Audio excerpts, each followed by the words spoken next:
لبيك اللهم لبيك لبيك لا شريك لك لبيك إن الحمد والنعمة لك والملك لا شريك لك لبيك اللهم لبيك.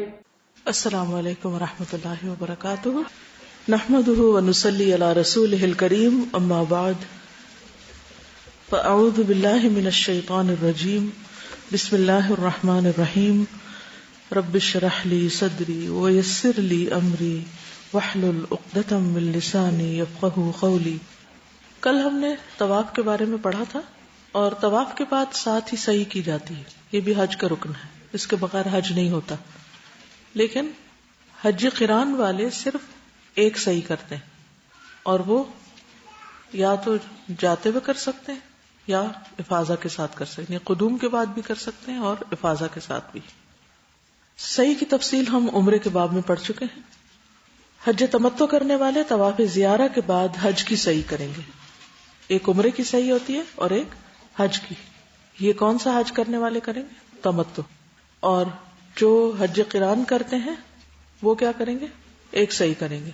اور افراد والے بھی ایک ہی سعی کریں گے.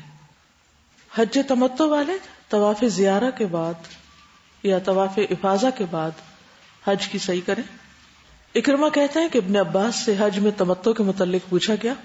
انہوں نے فرمایا کہ حجۃ الوداع کے موقع پر مہاجرین، انصار، نبی صلی اللہ علیہ وسلم کی ازواج، ہم سب نے احرام باندھا تھا. جب ہم مکہ آئے تو رسول اللہ صلی اللہ علیہ وسلم نے فرمایا اپنے احرام کو حج اور عمرہ دونوں کے لیے کرو، لیکن جو لوگ قربانی کا جانور اپنے ساتھ لائے ہیں وہ احرام نہ کھولیں. پھر 8ویں تاریخ کی شام آپ نے ہمیں حکم دیا کہ ہم حج کا احرام باندھ لیں. پھر جب ہم مناسک حج سے فارغ ہو گئے تو ہم نے آ کر بیت اللہ کا طواف اور صفا مروہ کی سعی کی. پھر ہمارا حج پورا ہو گیا. واضح؟ تو حج قران والے ایک ہی سعی کریں گے. نبی صلی اللہ علیہ وسلم نے کون سا حج کیا تھا؟ قران. جابر کہتے ہیں کہ نبی صلی اللہ علیہ وسلم اور آپ کے صحابہ نے صفا و مروہ کے مابین ایک ہی سعی کی تھی. یعنی پہلی بار جو عمرہ کیا تھا اس کے ساتھ ہی کی تھی، دوبارہ واپس آ کے پھر سعی نہیں کی. حج پہ چونکہ بہت زیادہ ازدحام ہوتا ہے، رش ہوتا ہے، تو اس لیے بعض اوقات جو مناسک ہے ان کی ترتیب باقی نہیں رہتی. اس کی نبی صلی اللہ علیہ وسلم نے رخصت دی ہے. عبداللہ بن عمر کہتے ہیں کہ رسول اللہ صلی اللہ علیہ وسلم حجۃ الوداع کے موقع پر اپنی سواری پہ بیٹھے ہوئے تھے اور لوگ آپ سے مسائل معلوم کر رہے تھے. ایک شخص نے کہا مجھے معلوم نہ تھا اور میں نے قربانی کرنے سے پہلے ہی سر مڈا لیا. آپ نے فرمایا اب قربانی کر لو، کوئی حرج نہیں. دوسرا آیا بولا مجھے خیال نہ رہا اور رمی جمار سے پہلے میں نے قربانی کر دی. آپ نے فرمایا اب رمی کر لو، کوئی حرج نہیں. اس دن آپ سے جس چیز کے آگے پیچھے کرنے کے متعلق سوال ہوا آپ نے یہی فرمایا اب کر لو، کوئی حرج نہیں، یعنی حج پورا کر لو. لیکن کسی کو بھی آپ نے دم دینے کے لیے نہیں کہا. تو یہ واضح رہے کہ ان مناسک میں اگر آگے پیچھے ہو جائے کوئی چیز تو دم نہیں ہے. افضل تو یہی ہے، مستحب یہی ہے کہ ترتیب کے ساتھ کیا جائے جس ترتیب کو نبی صلی اللہ علیہ وسلم نے فالو کیا. لیکن اگر ممکن نہ ہو کسی وجہ سے تو کوئی حرج نہیں. اصل چیز یہ ہے کہ مناسک پورے ہونے چاہیے. سعی کے بعد واپس منا چلے جانا چاہیے. اگر کسی کام سے آپ مکہ میں رکتے بھی ہیں تو رات منا میں گزارنی چاہیے. حضرت عائشہ کہتی ہیں کہ رسول اللہ صلی اللہ علیہ وسلم نے طواف افاضہ کیا، پھر آپ منا لوٹ آئے اور ایام تشریق کی راتیں یہیں ٹھہرے رہے. ایام تشریق کیا ہوتے ہیں؟ یہ ہیں 11، 12 اور 13 ذی الحج کے. ان کے بارے میں قرآن مجید میں آتا ہے سورۃ البقرہ آیت 203 وَاذْكُرُوا اللَّهَ فِي أَيَّامٍ مَّعْدُودَاتٍ فَمَن تَعَجَّلَ فِي يَوْمَيْنِ فَلَا إِثْمَ عَلَيْهِ وَمَن تَأَخَّرَ فَلَا إِثْمَ عَلَيْهِ لِمَنِ اتَّقَىٰ وَاتَّقُوا اللَّهَ وَاعْلَمُوا أَنَّكُمْ إِلَيْهِ تُحْشَرُونَ. ان گنتی کے چند دنوں میں اللہ کو خوب یاد کرو. 11، 12، 13 ان میں کیا کرو؟ اللہ کو خوب یاد کرو. پھر اگر کوئی شخص جلدی کر کے 2 دنوں میں واپس ہو گیا، یعنی 12 تاریخ کو یہ واپس چلا گیا حج سے، تو بھی کچھ مذائقہ نہیں. اور اگر 1 دن کی تاخیر کر لے، یعنی 13 تاریخ بھی وہیں گزارے تو بھی کوئی بات نہیں، بشرطے کہ اللہ سے ڈرنے والا ہو اور اللہ کی نافرمانی سے بچتے رہو اور جان لو کہ تم اسی کی طرف جمع کیے جاؤ گے. بہرحال ایام تشریق کی بھی بہت فضیلت ہے، جیسے عشرہ ذی الحج کی فضیلت ہے ایسے ایام تشریق کی بھی ہے. یہ دن سال کے باقی دنوں سے افضل ہیں. رسول اللہ صلی اللہ علیہ وسلم نے فرمایا افضل الایام عند اللہ یوم النحر و یوم القر. اللہ کے نزدیک سب سے افضل دن یوم النحر 10 ذی الحجہ اور اس کے بعد یوم القر 11 ذی الحجہ. تو اس طرح آلموسٹ ذی الحج کا نصف مہینہ تقریباً 13 دن بہت ہی فضیلت کے دن، اور خصوصاً یہ 3 دن جو ہیں یہ حج والوں کے لیے بہت اہم ہے. باقی 10 تو سب کے لیے. پھر مسلمانوں کی عید کے دن ہے یہ. عقبہ بن عامر کہتے ہیں کہ رسول اللہ صلی اللہ علیہ وسلم نے فرمایا یوم عرفہ 9 تاریخ، یوم نحر 10 ذی الحج یعنی قربانی کا دن، اور ایام تشریق ہم اہل اسلام کے عید کے دن ہیں. یہ کھانے اور پینے کے دن ہیں. ان دنوں میں روزہ نہیں رکھا جاتا. ان دنوں کی افضل ترین عبادت کیا ہے؟ اللہ کا ذکر، خصوصاً تکبیرات پڑھنا. عائشہ رضی اللہ عنہا نے بیان کیا کہ ابو بکر رضی اللہ عنہ ان کے ہاں تشریف لائے تو وہاں انصار کی 2 بچیاں دف بجا کر گا رہی تھیں. یہ حج کے ایام منا کا واقعہ ہے. نبی صلی اللہ علیہ وسلم چہرہ مبارک پر کپڑا ڈالے ہوئے لیٹے ہوئے تھے. ابو بکر رضی اللہ عنہ نے انہیں ڈانٹا کہ تم حضور صلی اللہ علیہ وسلم کے پاس بیٹھ کے یہ دف بجا رہی. تو آپ نے اپنے چہرے سے کپڑا ہٹا کے فرمایا ابو بکر انہیں چھوڑ دو، یہ عید کے دن ہیں اور یہ منا میں ٹہرنے کے دن تھے. تو اس سے کیا پتہ چلتا ہے کہ حاجیوں کو بھی عید منا لینی چاہیے. بعض لوگ وہاں مناسک حج ادا کرنے میں اتنے مشغول ہوتے ہیں کہ کسی اور چیز کی انہیں فکر نہیں ہوتی. یعنی ویسے تو کوئی کرنے کو کام نہیں ہوتا، لیکن یہ ہے کہ لوگ اس میں خوشی کا اظہار بھی نہیں کرتے. ایک اور حدیث سے پتہ چلتا ہے کہ کھانے پینے اور ذکر کے دن ہیں، جسمانی اور روحانی غذا دونوں طرح سے. کعب بن مالک سے روایت ہے کہ رسول اللہ صلی اللہ علیہ وسلم نے انہیں اور اوس بن حدثان کو تشریق کے دنوں میں یہ اعلان کرنے کے لیے بھیجا کہ جنت میں مومن کے سوا کوئی داخل نہ ہوگا اور منا کے دن کھانے اور پینے کے دن ہیں. یعنی لوگ ان دنوں میں ریلیکس کریں، کھائیں پیئیں، ذکر کریں، کنکریاں ماریں، اور یہی ان دنوں کے کام ہیں. یوسف بن مسعود کی دادی کہتی ہیں کہ ایک آدمی اپنے اونٹ پر ان کے پاس سے گزرا جو منا کے میدان میں ایام تشریق میں اپنا اونٹ دوڑا رہا ہے اور کہتا جا رہا ہے یہ تو کھانے اور پینے کے دن ہیں. میں نے لوگوں سے اس کے بارے میں پوچھا تو انہوں نے بتایا کہ یہ علی بن ابی طالب ہیں.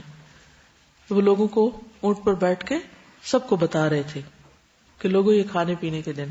ظاہر ہے اس زمانے میں لاؤڈ سپیکر نہیں تھے اور اتنے بڑے کراؤڈ کو اگر کوئی بھی چیز پہنچانی ہے تو اس کے لیے پھر اسی قسم کے وسائل اختیار کیے جاتے. ان دنوں میں روزہ رکھنے کی ممانعت ہے کیونکہ کھانے پینے کے دن روزہ نہیں رکھنا چاہیے. یونس بن شداد کہتے ہیں کہ رسول اللہ صلی اللہ علیہ وسلم نے ایام تشریق میں روزہ رکھنے سے منع فرمایا. ویسے تو ایام 20 میں 13 تاریخ کو روزہ رکھا جاتا ہے، لیکن ذی الحج میں 13 تاریخ کا روزہ نہیں ہوتا. انس کہتے ہیں رسول اللہ صلی اللہ علیہ وسلم نے سال میں 6 دنوں کے روزے رکھنے سے منع فرمایا ہے.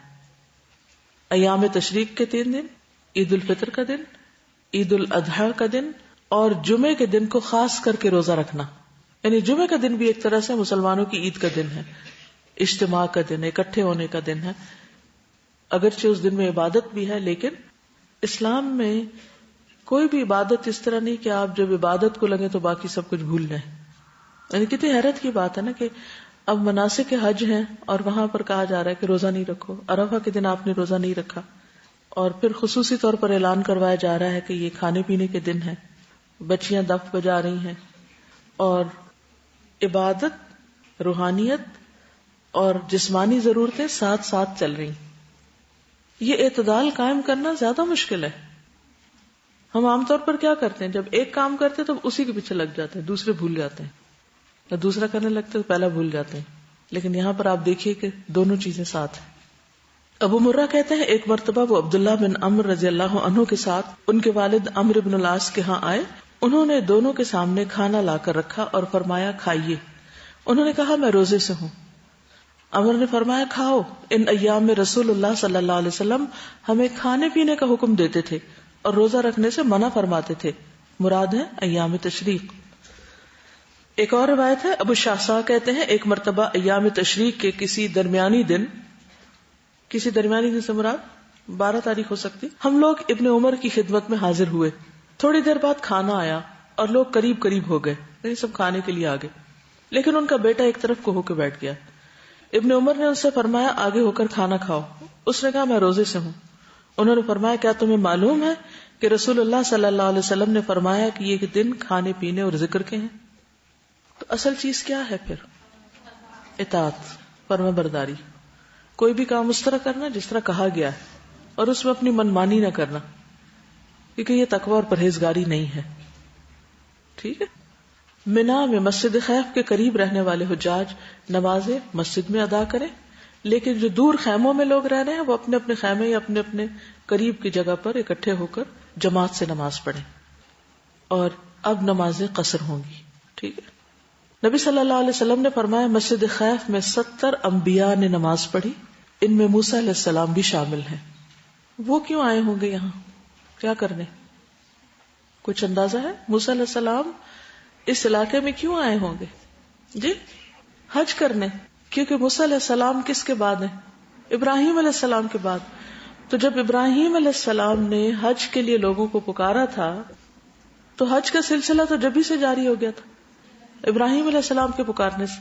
تو جو بھی پھر انبیاء آتے رہے وہ آ کر حج کرتے رہے. ٹھیک ہے. اور اس میں آپ نے فرمایا کہ 70 انبیاء نے اس مسجد میں نماز پڑھی اس جگہ پر، اور اس میں موسیٰ علیہ السلام بھی شامل ہے، اور یہ صحیح حدیث ہے. مسجد خیف کہاں ہے؟ منا میں ہے یا عرفات میں ہے؟ منا میں. اور ابو بکر اور عمر اور عثمان انہوں نے منا میں 8 سال یا 6 سال یعنی 6 دفعہ یا 8 دفعہ قصر نماز پڑھی. ابن عمر بھی منا میں 2 رکعتیں پڑھتے پھر اپنے بستر پہ آتے. میں نے عرض کیا اے چچا جان کاش آپ ان کے بعد 2 رکعتیں اور پڑھ لیتے، یعنی جیسے ظہر کی 2 پڑھنے کے بعد. انہوں نے فرمایا اگر میں نے اس طرح کرنا ہوتا تو نماز پوری پڑھ لیتا. پھر ایام تشریق میں روزانہ زوال آفتاب کے بعد یعنی سورج کے ڈھلنے کے بعد تینوں جمرات، جمرہ اولا، جمرہ وسطی اور جمرہ عقبہ کو ترتیب کے ساتھ کنکریاں ماریں. ٹھیک ہے. پہلے سے شروع کر کے پھر دوسرے اور پھر تیسرے پہ جائیں، لیکن پہلے دن صرف تیسرے کو مارنی ہوتی. لیکن 2 دن کون سے؟ 11 اور 12. اگر کوئی رکنا چاہے تو 13 کو بھی مار لے. ترتیب میں غلطی ہو جائے تو کیا کریں؟ ایک رائے یہی ہے کہ کوئی حرج نہیں، اور ایک رائے یہ ہے کہ دم دے. دم دینے سے مراد خون بہانا ہے. دم اصل میں سانس کو بھی کہتے ہیں نا. ٹھیک ہے. اور دم خون کو بھی کہتے ہیں. تو دم دینا اور دم کرنا بھی ہوتا ہے، اس سے پھونک ماری جاتی ہے. ٹھیک. تو عربی میں دم خون کو کہتے ہیں، یعنی خون بہانا، یعنی ایک جانور کی قربانی کرنا. ہر جمرہ کو 7 کنکریاں الگ الگ مارے اور ہر کنکری مارتے وقت اللہ اکبر کہیں. جمرہ اولا اور جمرہ وسطی کو کنکریاں مارنے کے بعد ذرا ہٹ کر قبلہ رخ ہو کر دعا کرے، لیکن جمرہ عقبہ کے نزدیک دعا نہ کرے. وہ کیوں؟ کیونکہ نبی صلی اللہ علیہ وسلم نے ایسا نہیں کیا. حضرت عائشہ بیان کرتی ہیں کہ نبی صلی اللہ علیہ وسلم ایام تشریق کی راتیں منا میں ٹھہرے، سورج ڈھلنے کے بعد جمرات کو کنکریاں مارتے، ہر جمرے کو 7 کنکریاں مارتے اور ہر کنکری کے ساتھ اللہ اکبر کہتے. پہلے اور دوسرے جمرے کے پاس کافی لمبی دیر رکتے اور اپنی عاجزی اور تضرع کا اظہار کرتے، دعائیں کرتے. پھر تیسرے جمرے کو کنکریاں مارتے مگر اس کے پاس نہیں رکتے تھے. سالم بیان کرتے ہیں کہ عبداللہ بن عمر پہلے جمرے کی رمی 7 کنکریوں کے ساتھ کرتے اور ہر کنکری پر اللہ اکبر کہتے. یعنی پہلے تو نبی صلی اللہ علیہ وسلم کا عمل ہے، اس کے بعد صحابی کا عمل بتایا جا رہا ہے. پھر آگے بڑھتے اور ایک نرم ہموار زمین پر پہنچ کر قبلہ رخ کھڑے ہو جاتے. جمرے کے پاس کنکری مارنے کا مطلب نہیں کہ اس کے پاس مار کے وہیں کھڑے رہے اور ہلے نہیں. مارنے کے بعد ذرا سے ایک طرف کو ہٹ کے وہاں دعا کریں تاکہ دوسرے لوگ بھی مار سکیں. وہاں پہنچ کر قبلہ رخ کھڑے ہو جاتے اور اسی طرح دیر تک کھڑے ہو کر دونوں ہاتھ اٹھا کر دعا کرتے. بعض لوگوں کو اس پر اعتراض ہوتا ہے نا کہ دعا میں ہاتھ نہیں اٹھانے چاہیے، تو یہاں بھی آپ دیکھیں اس موقع پر بھی ہاتھ اٹھائے جا رہے ہیں. پھر جمرہ وسطی کی رمی کرتے، پھر بائیں طرف بڑھتے اور ایک ہموار زمین پر کھڑے ہو کر قبلہ رخ ہو کر دعا کرتے. ٹھیک. اب آپ دیکھیے کہ جمرے سے ہٹ کے کھڑے ہو رہے ہیں، یہاں بھی دیر تک کھڑے کھڑے دونوں ہاتھ اٹھا کر دعائیں کرتے. اس کے بعد جمرہ عقبہ کی رمی کرتے، اس کے بعد کھڑے نہیں ہوتے اور آپ واپس چلے جاتے اور فرماتے کہ میں نے نبی صلی اللہ علیہ وسلم کو ایسے ہی کرتے دیکھا ہے، تو جو انہوں نے کیا وہی میں کر رہا ہوں. ایام تشریق میں چونکہ اللہ کا ذکر بھی کرنا ہوتا ہے تو جمرات کو کنکریاں مارنے کے علاوہ بھی تکبیرات پڑھتے رہنا چاہیے. تلبیہ نہیں پڑھیں گے اس میں، کیوں؟ تلبیہ کب تک پڑھنا تھا؟ 10 تاریخ کو منا کی جمرہ عقبہ کی کنکریاں مارنے تک. اب تلبیہ ختم ہے، اب صرف اور صرف تکبیرات ہیں. اللہ اکبر اللہ اکبر اللہ اکبر لا الہ الا اللہ اللہ اکبر وللہ الحمد. کچھ اور الفاظ بھی ہیں. ابن عباس عرفہ کی صبح سے لے کر ایام نفر 11 12 13 نفر کہتے ہیں چلنے کو یعنی روانگی، مغرب تک تکبیرات کہتے تھے. 13 تاریخ کی مغرب تک، مغرب کے بعد نہیں پڑھتے تھے. ٹھیک ہے. اللہ اکبر اللہ اکبر اللہ اکبر وللہ الحمد، اللہ اکبر و اجل، اللہ اکبر علی ما ہدانا، وہ یہ الفاظ پڑھتے تھے. اللہ سب سے بڑا ہے، سب تعریف اللہ کے لیے. اللہ سب سے بڑا ہے اور جلیل ہے، اللہ سب سے بڑا ہے. ہم اللہ کی تکبیر اس بات پر کرتے ہیں کہ اس نے ہمیں ہدایت نصیب فرمائی، کیونکہ وہ ایک اور آیت میں آتا ہے نا وَاذْكُرُوهُ كَمَا هَدَاكُمْ، بلند آواز سے تکبیرات پڑھنا. عمر رضی اللہ عنہ منا میں اپنے خیمے کے اندر تکبیر کہتے تو مسجد میں موجود لوگ اسے سنتے اور تکبیر کہتے، یعنی اتنی دور تک آواز جاتی. اور بازار والے تکبیر کہتے، یہاں تک کہ سارا منا تکبیر سے گونج اٹھتا. اب ہارڈلی آپ کو یہ آواز سنائی دے گی. لوگ اپنی اپنی باتوں میں اور کام میں مصروف ہوتے ہیں، شاید ان کو احساس بھی نہیں ہوتا کہ یہ تکبیر پڑھنی چاہیے. تو اکٹھے پڑھنے کی اور ہی بات ہے.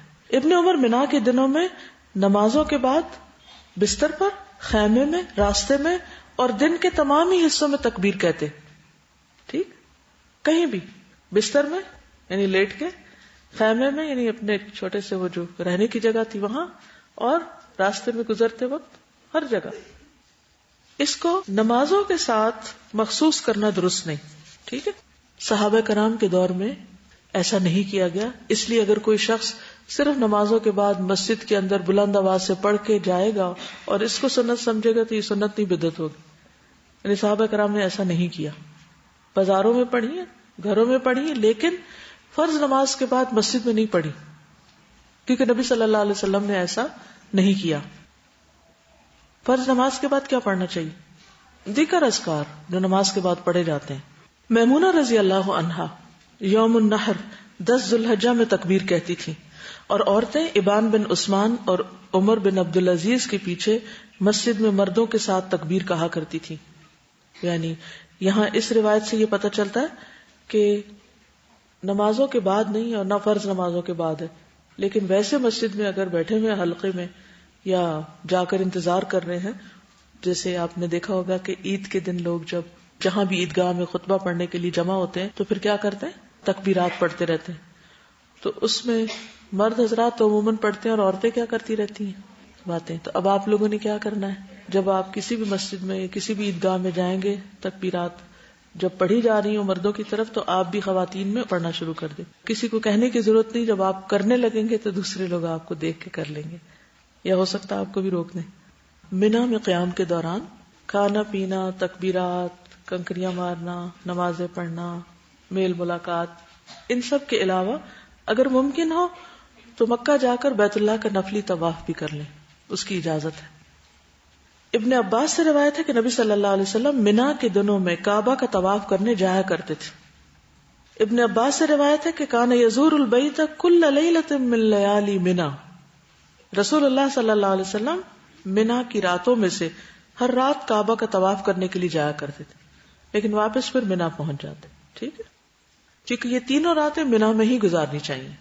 عبداللہ بن عمر بیان کرتے کہ سیدنا عباس نے رسول اللہ صلی اللہ علیہ وسلم سے اجازت طلب کی کہ لوگوں کو پانی پلانے کی غرض سے منا کی راتیں مکہ میں گزار لیں، تو آپ نے ان کو اجازت دی تھی. ٹھیک ہے، کن کو اجازت دی تھی؟ حضرت عباس کو. وجہ کیا تھی؟ پانی پلانے. یعنی اگر کوئی ڈیوٹی پر ہو تو اس کی بات اور ہے. ایام تشریق میں منا میں خطبہ دینا.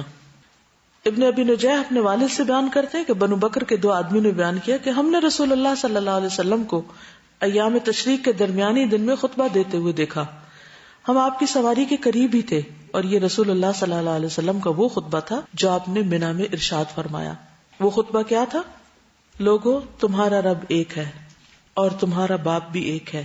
یاد رکھو کسی عربی کو کسی اجمی پر، کسی اجمی کو کسی عربی پر، کسی سرخ کو سیاہ پر اور کسی سیاہ کو سرخ پر سوائے تقوی کے کسی اور وجہ سے فضیلت حاصل نہیں. کیا میں نے پیغام الہی پہنچا دیا؟ لوگوں نے کہا پہنچا دیا. پھر فرمایا آج کون سا دن ہے؟ لوگوں نے کہا حرمت والا دن. فرمایا مہینہ کون سا ہے؟ کہا حرمت والا. فرمایا شہر کون سا ہے؟ کہا حرمت والا. پھر اللہ نے تمہارے درمیان تمہارے خون اور مال کو اسی طرح حرمت والا بنا دیا جیسے اس مہینے اور اس شہر میں آج کے دن کی حرمت ہے. کیا میں نے پیغام الہی پہنچا دیا؟ لوگوں نے کہا پہنچا دیا. آپ نے فرمایا حاضرین کو چاہیے غائبین تک یہ پیغام پہنچا دیں، یعنی جو میں نے کہا ہے اسے آگے پہنچا دیں. اگر کوئی شخص 12 تاریخ کو منا سے روانہ ہونا چاہتا ہے تو اس دن رمی کے فوراً بعد غروب آفتاب سے پہلے نکل جانا چاہیے اس کو. اگر منا میں سورج غروب ہو گیا تو پھر اس کو وہ رات بھی منا میں ہی ٹھہرنا ہوگا. واضح سمجھ آ گئی؟ کنکریاں کب ماری جاتی ہیں؟ سورج ڈھلنے کے بعد. اب اگر کنکریاں مارنے کے بعد نکلنا ہے تو نکل جائیے، اور اگر نہیں نکلے یا ٹریفک بلاک ہے یا کچھ اور مغرب ہو گئی تو پھر ادھر ہی رکیے. پھر تیسرے دن کی رمی کے بعد نکلنا ہوگا. اب رمی بھی کر لی، تیسرا دن بھی ہو گیا، واپس مکہ آ گئے. اب کیا کرنا ہوگا؟ طواف وداع. اگر آپ جا رہے ہیں اور اگر آپ کچھ دن اور وہاں رک رہے ہیں تو آپ دن میں نفلی طواف کرتے رہیں کیونکہ اس کا بہت اجر ہے، اور جب آپ جانے کے لیے تیار ہوں تو پھر آپ طواف وداع کریں. حج مکمل کرنے کے بعد مکہ مکرمہ سے رخصت ہونے سے قبل الوداعی طواف کریں. طواف وداع حج کے واجبات میں سے ہے. ابن عباس کہتے ہیں کہ لوگ حج کے بعد ہر جانب سے واپس چلے جاتے تھے تو رسول اللہ صلی اللہ علیہ وسلم نے فرمایا کوئی شخص ہرگز نہ جائے حتیٰ کہ اس کا آخری عمل بیت اللہ کا طواف ہو. لیکن ایک شخص کو اجازت ہے، وہ وداع کے بغیر بھی نکل سکتا ہے، حائضہ عورت. حضرت عائشہ نے بیان کیا کہ مکہ سے روانگی کی رات صفیہ رضی اللہ عنہا حائضہ تھی. انہوں نے کہا کہ ایسا معلوم ہوتا کہ میں ان لوگوں کو روکنے کا سبب بن جاؤں گی. تو نبی صلی اللہ علیہ وسلم نے فرمایا کیا اس نے قربانی کے دن طواف زیارہ کیا تھا؟ یعنی 10 تاریخ کو. بتایا گیا جی ہاں کر لیا تھا. تو آپ نے ان سے فرمایا کہ پھر چلو، یعنی پھر طواف وداع کے لیے رکنے کی ضرورت نہیں ہے. تو اس میں بہت سہولت ہو گئی، ورنہ تو حج فلائٹیں اپنے سارے سکیڈول الٹ دیں کیونکہ آدھی عورتیں تو پھر جانے سے رہیں. اب حج مکمل ہو گیا. لك والملك لا شريك لك لبيك اللهم لبيك والنعمة لك والملك لا شريك لك لبيك اللهم لبيك لك لبيك إن الحمد والنعمة لك والملك لا شريك لك لبيك اللهم لبيك لا شريك لك لبيك إن الحمد والنعمة لك والملك لا شريك لك لبيك اللهم لبيك لا شريك لك لبيك إن الحمد والنعمة لك والملك لا شريك لك لبيك اللهم لبيك لا شريك لك لبيك إن الحمد والنعمة لك والملك لا شريك لك لبيك اللهم لبيك والنعمة لك والملك لا شريك لك لبيك اللهم لبيك لك لبيك إن الحمد والنعمة لك والملك لا شريك لك لبيك اللهم لبيك إن الحمد والنعمة لك والملك لا شريك لك لبيك اللهم لبيك